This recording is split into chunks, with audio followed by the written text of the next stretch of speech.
Wisst ihr, ich hatte mir fest vorgenommen, jetzt wo wir in der Release-Woche von Die Siedler Neue Allianzen sind, nochmal gute Stimmung zu verbreiten. Hey, da kommt ein neues Die Siedler-Spiel, geil, Hype! Aber dann haut Ubisoft Infos zum Ingame-Shop raus, also reden wir jetzt über den Ingame-Shop.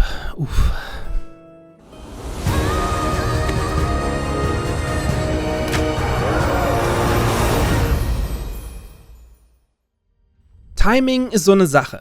Volker Wertig hat beispielsweise Timing bewiesen und genau zum richtigen Zeitpunkt sein eigenes Siedler-like-Spiel für das Jahresende angekündigt.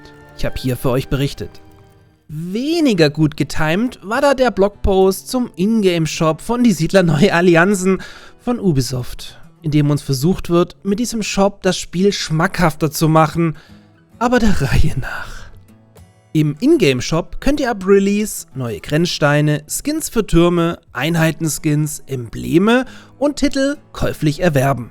Bei den Einheitenskins könnt ihr somit die Optik der gewöhnlichen Bogenschützen, Wächtern und Kriegern personalisieren. Bei den Emblemen handelt es sich um ein Logo, welches ihr in der Benutzeroberfläche des Hauptmenüs und in der Spielerkarte in den Multiplayer-Lobbys angezeigt bekommt. Der sogenannte erwerbbare Titel wird euch in der Lobby angezeigt und dann in der Übersicht nach einer Partie sowie im Hauptmenü.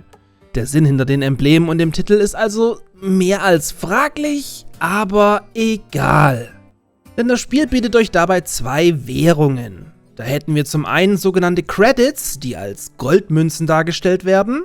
Diese könnt ihr euch für echtes Geld kaufen und danach für die gerade genannten Dinge reinvestieren. Wie viele Credits ihr für eure Euros bekommt, sagt man uns allerdings nicht. Zum anderen gibt es die sogenannten Reliktteile, die als Kristalle dargestellt werden. Diese sind nicht käuflich erwerbbar und lassen sich nur durch den Sieg in Missionen freispielen.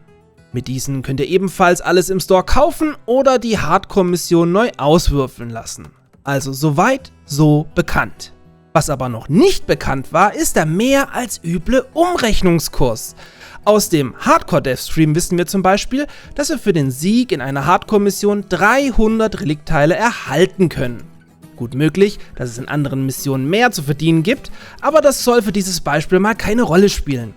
Wollt ihr euch jetzt unbedingt neue Grenzsteine anschaffen, dafür aber kein echtes Geld ausgeben, müsst ihr zum Beispiel für die königlichen Signal-Grenzsteine 30.000 Reliktteile hinlegen. Umgerechnet heißt das also, dass ihr vorher 100 Hardcore-Missionen gewinnen müsst, um euch das leisten zu können, oder natürlich alternativ 300 Coins für echtes Geld.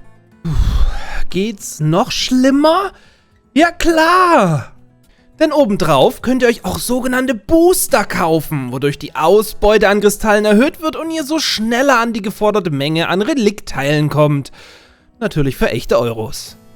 Ja, ich weiß, das Ding ist komplett optional und wird von 99% aller Spieler ignoriert werden, aber wie wir ja wissen, ist die Zielgruppe mittlerweile eine sehr junge, die für solche Dinge viel mehr empfänglich ist und das weiß Ubisoft natürlich ganz genau.